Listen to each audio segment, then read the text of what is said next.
এক সময় ছিল না সূর্য, না চাঁদ, না তারা, না পৃথিবী, ছিল না কোনো আলো, না কোনো জীবন। শুধু ছিল এক অগোছালো ভয়ঙ্কর শূন্যতা, যাকে বলা হয় কেওস। এই কেওসের ভিতরে ছিল সব কিছুর শুরু। সেখান থেকেই জন্ম নিলেন প্রথম আলো, প্রথম অন্ধকার আর প্রথম শক্তির বীজ।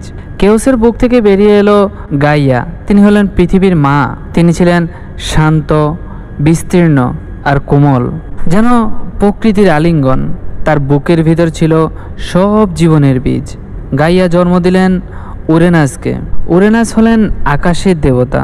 উরেনাস আকাশ হয়ে গাইয়ার উপর ছড়িয়ে পড়লেন, আর দুজন মিলে সৃষ্টি করলেন পৃথিবী, আকাশ, পাহাড়, সমুদ্র, সব কিছু। তারা একসাথে অনেক সন্তান জন্ম দিলেন।